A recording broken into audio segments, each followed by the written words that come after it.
The police cruiser rolled slowly down Sycamore Glen Drive at 7:14 in the morning. Not racing, not lights and sirens, just rolling, the way it does when the dispatcher has already told the officer what he's going to find before he even gets there. Officer Dale Pruitt had responded to this address 11 times in the past 8 months. He knew the house on the left, the gray one with the American flag and the wind chimes, and he knew the house on the right, the cream-colored one with the Ring doorbell and the Mercedes in the driveway. He pulled to the curb, stepped out, adjusted his hat. And there, standing on his porch in a faded army jacket holding a white ceramic coffee mug with both hands, was Sergeant First Class Raymond Eugene Colby, retired, 67 years old, calm as a Sunday morning. "Morning, Ray," Officer Pruitt said. Raymond nodded once. "Morning, Dale." She called again.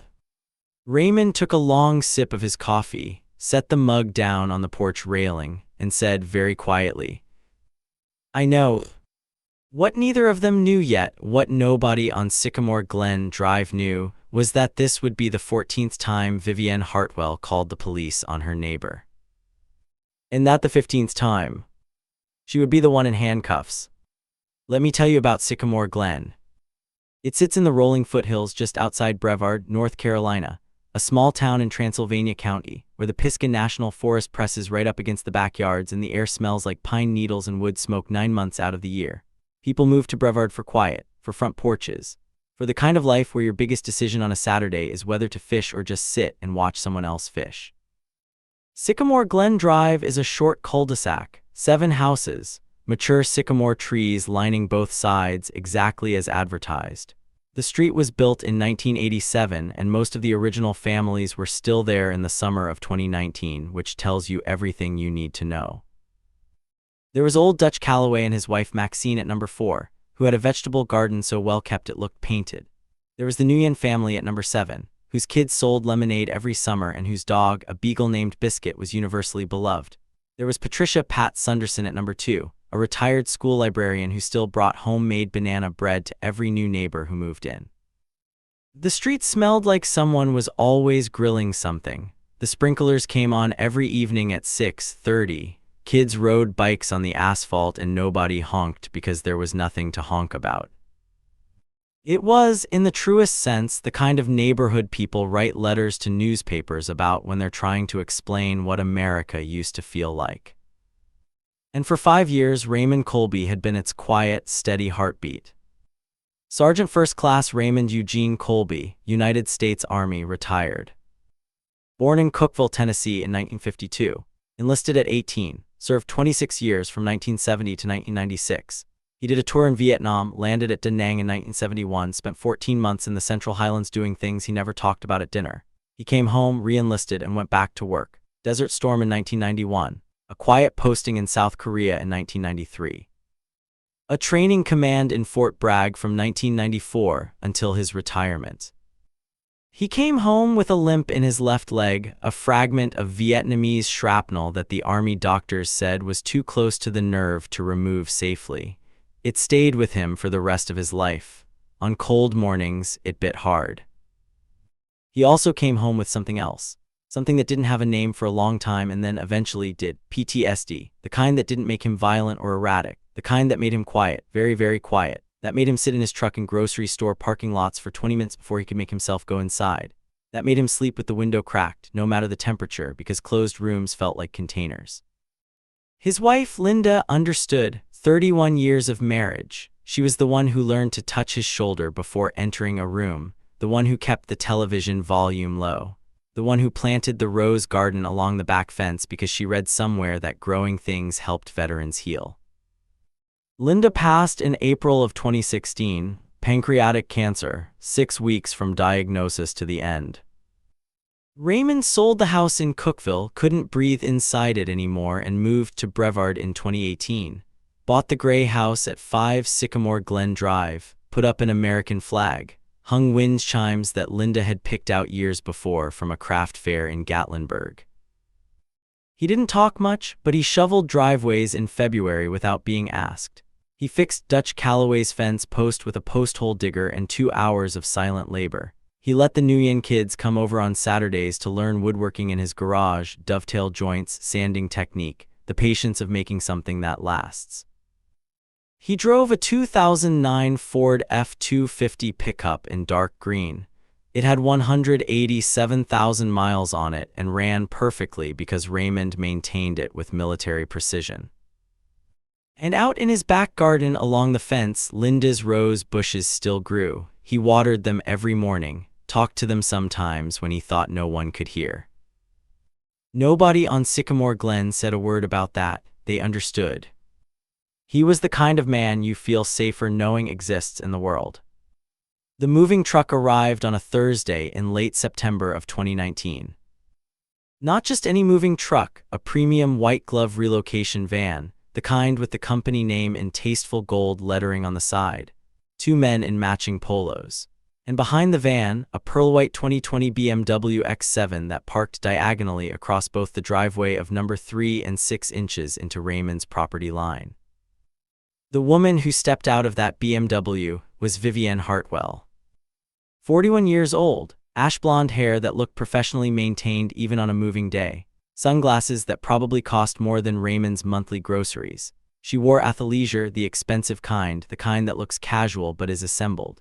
She had a phone pressed to her ear before her heels hit the pavement, and she didn't stop talking on it for the first 3 hours she was there. Let me give you some background on Vivienne Hartwell, because context is everything. She had moved from Charlotte, where she'd worked as a senior account manager at a digital marketing firm called Apex Meridian Solutions. She'd recently gone through a divorce, her second, and had received a settlement that, by local real estate standards, was significant. She bought the house at 3 Sycamore Glenn Drive for $487,000 in cash. She also, within 48 hours of moving in, had introduced herself to exactly 0 neighbors. Pat Sunderson brought banana bread. She left it on the doorstep because nobody answered. The banana bread sat there until it molded. The first red flag came on day 3. Raymond was in his garage at 6:30 in the evening sanding a cabinet door when the music started. Not music exactly, a thumping bass frequency that you feel in your sternum before you hear it with your ears. He walked to the window, looked at number 3, every light in the house was on. The bass continued.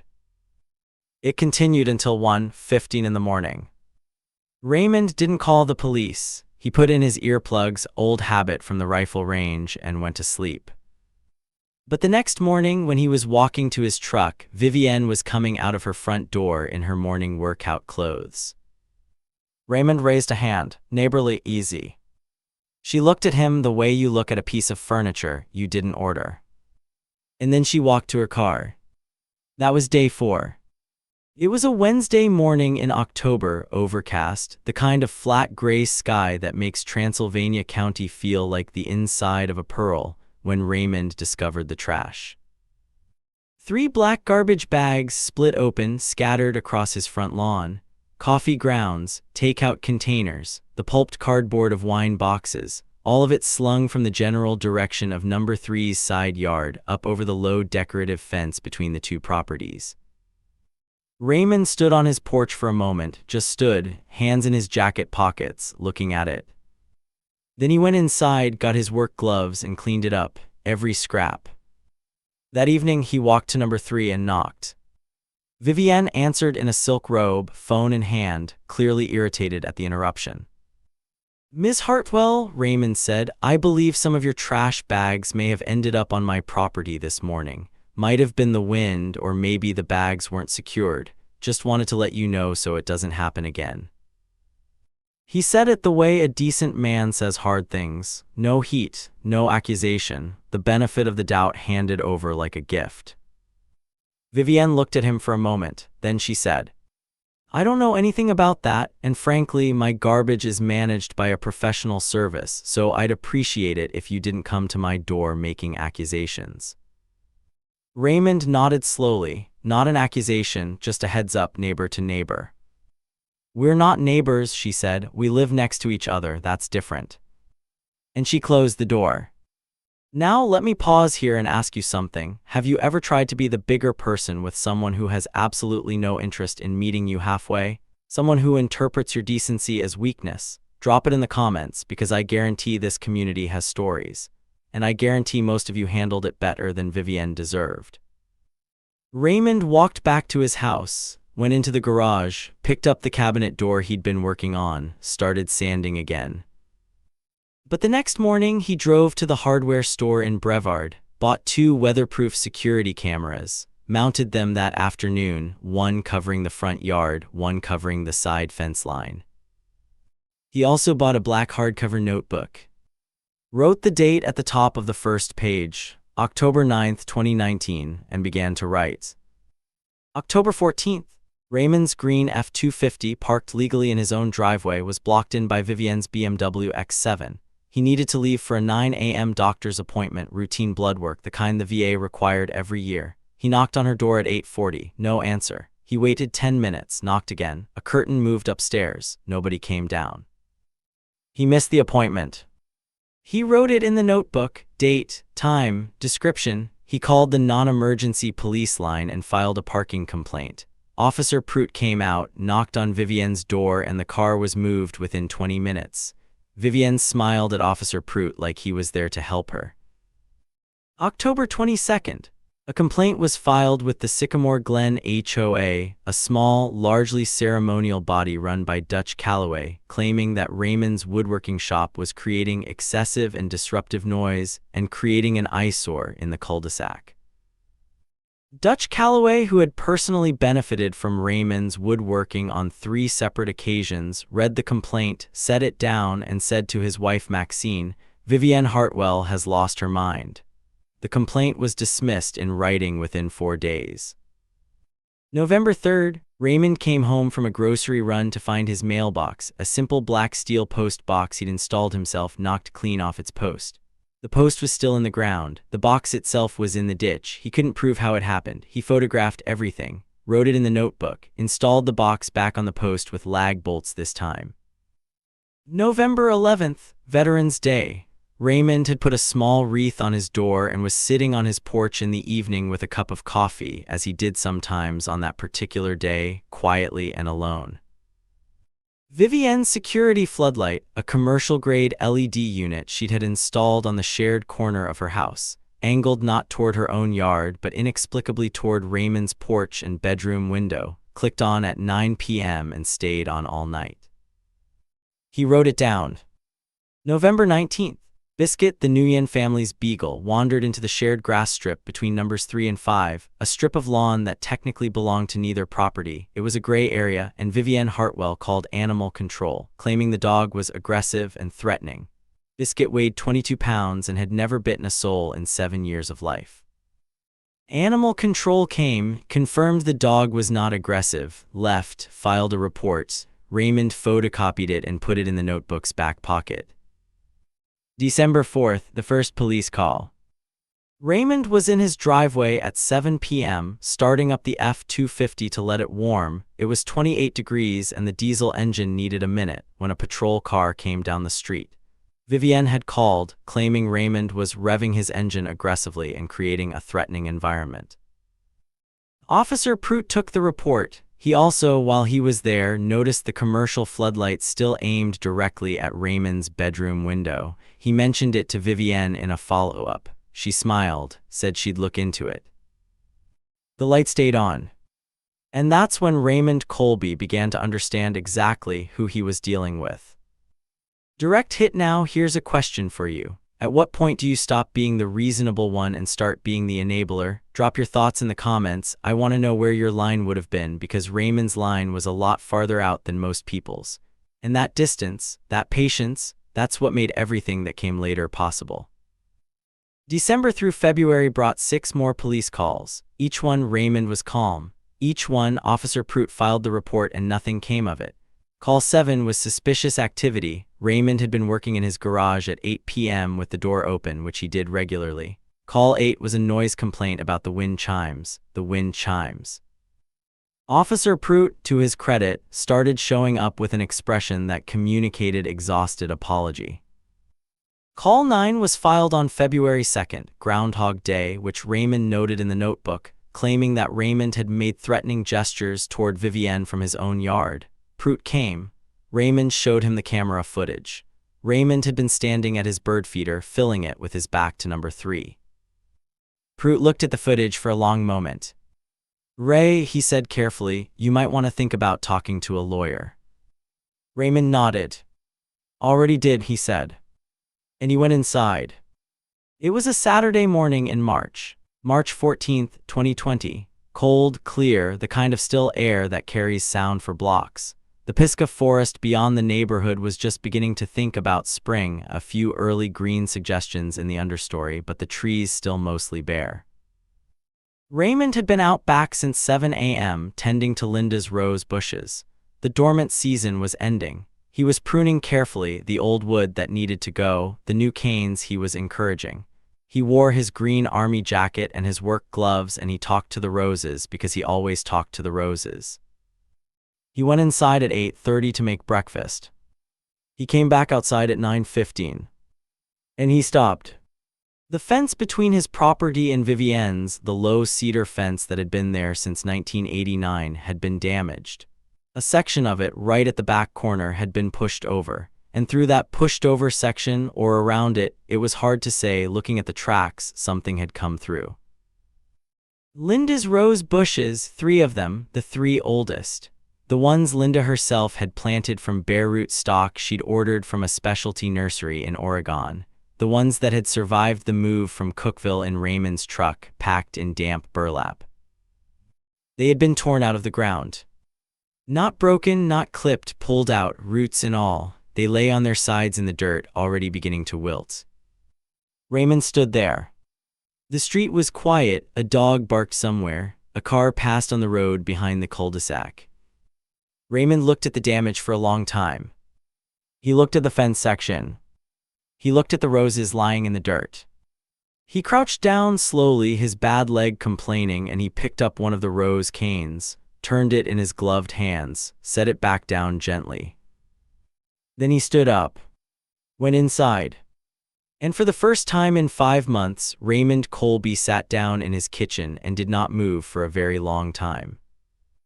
If you think Raymond Colby is going to let this go, you've never met a man like Raymond. Some men, when they lose the last thing that connected them to the person they loved most in the world, they don't rage, they don't cry, they go very, very still, and in that stillness something organizes, something that was patient becomes purposeful.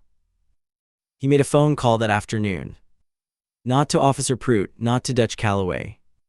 He called a number he'd had in his wallet for 20 years. The number of a man named Lenny Garza, who Raymond had served with in the 525th Battlefield Surveillance Brigade, the Army's primary intelligence command. Lenny, who had left the service in 2002 and had gone to work for the Internal Revenue Service's Criminal Investigation Division, where he had spent the past 18 years. "Lenny," Raymond said, "I need to ask you something." Here's what nobody knew at the time. Not Vivienne Hartwell, not Officer Pruitt, not Dutch Calloway or Pat Sunderson or any of the 7 families on Sycamore Glenn Drive. Nobody knew that when Vivienne Hartwell had moved to Brevard, when she had left Charlotte and her job at Apex Meridian Solutions and her second failed marriage, she hadn't exactly left under ordinary circumstances. The digital marketing firm she'd worked for, Apex Meridian Solutions, was, in the language of law enforcement, a person of interest. The company had been flagged in 2018 by the North Carolina Secretary of State's Office for discrepancies in its client billing practices. Specifically, a pattern of billing small business clients for digital advertising placements that either didn't exist or were inflated by a factor of 300 to 400%. In plain language, fraud. Significant sustained corporate fraud. And Vivienne Hartwell, as senior account manager, had been the primary client-facing representative on over 60 of those accounts. When the inquiry began, Vivienne had departed the company abruptly, taken her divorce settlement, bought a house in a quiet cul-de-sac in Transylvania County. Had she been charged with anything? No, not yet. The state investigation was slow, the paperwork enormous, and she had retained an attorney. But the IRS Criminal Investigation Division, Lenny Garza's division, had also taken notice, because several of Apex Meridian's clients had filed federal tax deductions for advertising expenses that it turned out had never generated the claimed business purposes, which meant that the fraud had a federal tax dimension, which meant Lenny Garza's division had a file, a growing file, a file that had a name in it, Vivienne Hartwell, and a note that said location, unknown. until Raymond Colby made a phone call. "I'm not asking you to do anything improper," Raymond told Lenny. "I just thought you might want to know where someone is." Lenny was quiet for a moment. "Send me the address," he said. But that wasn't the only thing Raymond had been sitting on. "You remember the notebook, 5 months of documented incidents, 14 entries for police calls alone, photographs, timestamps, camera footage stored on a hard drive in Raymond's closet." But Raymond had also been doing something else quietly in the evenings after the Nguyen kids went home. He'd been doing research. Specifically, property research. Because when Vivienne Hartwell had had that section of cedar fence pushed over, the back corner section, Raymond had looked at where it happened. And something about the location had nagged at him. He dug out the original 1987 property survey he'd received when he bought the house, compared it to the fence line, drove down to the Transylvania County Register of Deeds office one Tuesday and spent 3 hours with the property plat maps. And discovered something remarkable. The back corner of Vivienne Hartwell's property line, where her landscaping crew had, 3 days after the Rose incident, installed a brand new section of 6-foot privacy fence, was not where she thought it was. It was 14 inches into Raymond Colby's property. The original 1987 survey was explicit. There was a surveyor's pin in the ground, an iron rod driven in 1987, barely visible under 30 years of settled soil. Raymond had found it with a metal detector he borrowed from Dutch Calloway. Vivienne's new fence, her brand new 6-foot cedar privacy fence installed to block Raymond's view and, as near as anyone could tell, to stake a territorial claim, was on Raymond's land.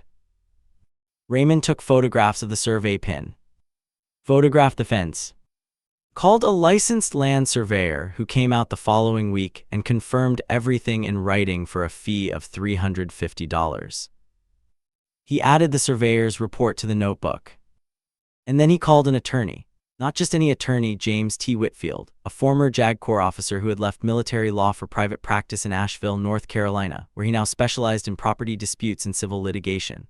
Raymond had met Whitfield at a veterans advocacy event in 2019. Had liked the way Whitfield talked, slow and precise, like a man who chose words the way a carpenter chose wood. Raymond laid everything out on Whitfield's desk: the notebook, the photographs, the camera footage on a hard drive, the surveyor's report, the HOA records, the police call logs, all 14 of them obtained through a public records request Raymond had filed in January. Whitfield went through all of it, took his time. Then he leaned back in his chair and said, "Mr. Colby, what exactly do you want to happen here?" Raymond thought about Linda's roses lying in the dirt. "I want what's right," he said. Whitfield nodded slowly. "Then let's make that happen."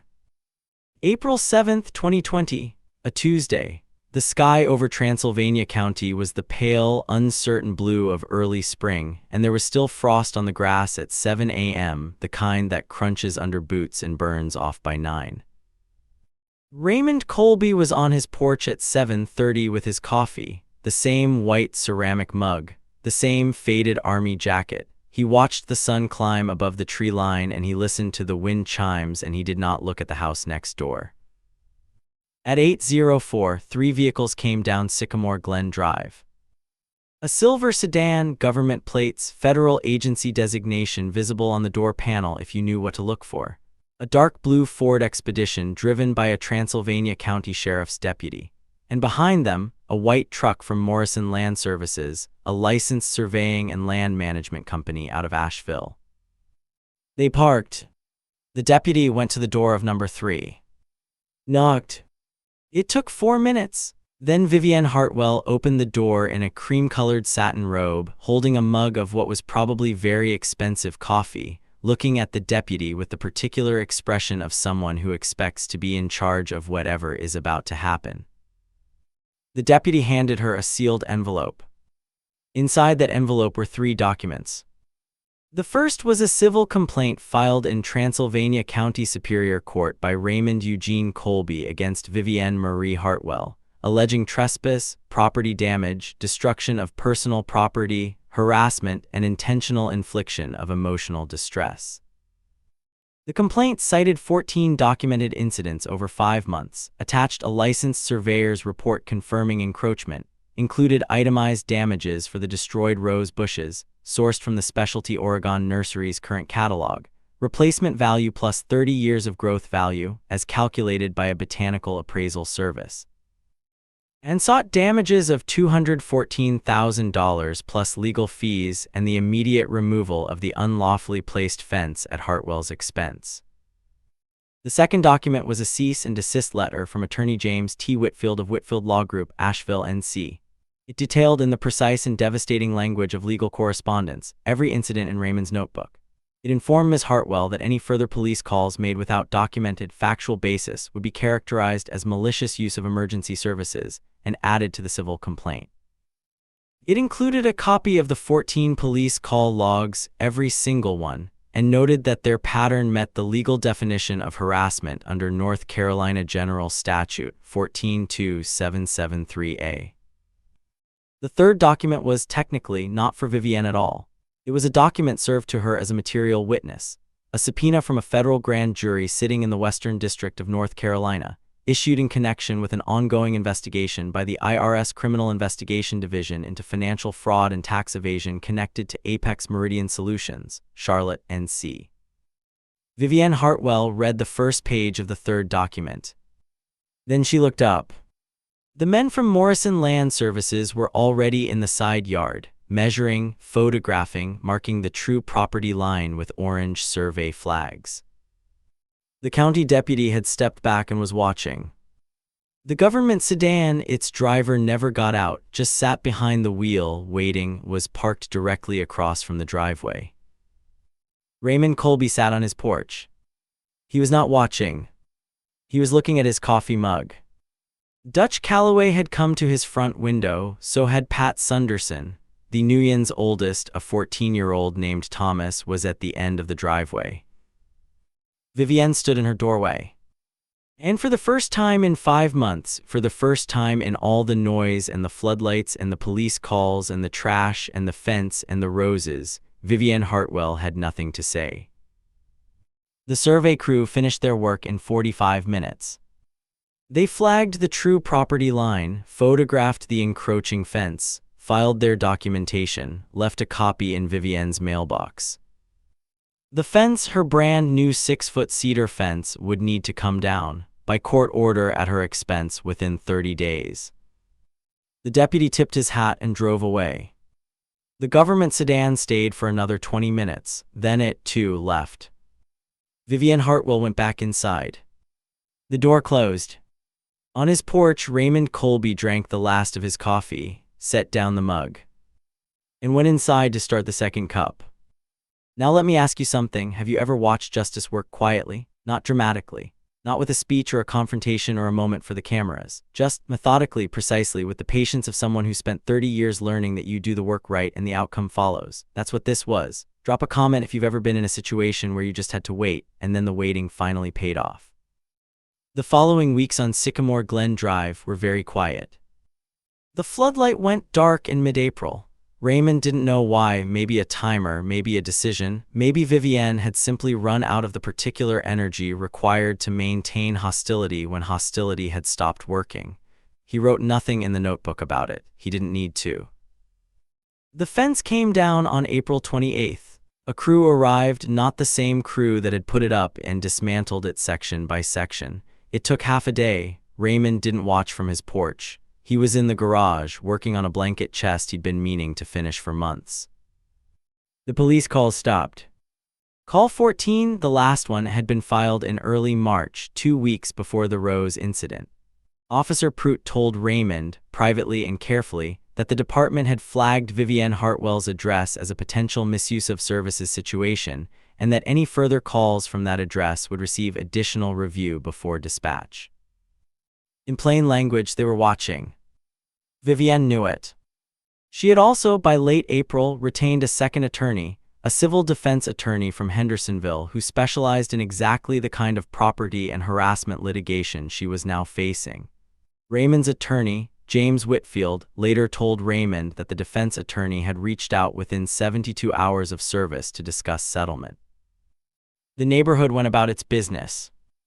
Pat Sunderson brought banana bread to a block gathering in early May. She had been bringing it for 40 years. She set it on the table and nobody mentioned number 3 and nobody had to. Thomas Nguyen came to the garage on a Saturday and asked Raymond if they were going to work on the blanket chest. "We are," Raymond said. "Are you okay?" Thomas asked, because 14-year-olds sometimes ask the questions adults don't. Raymond thought about it. "Getting there," he said. And he handed the boy a piece of sandpaper.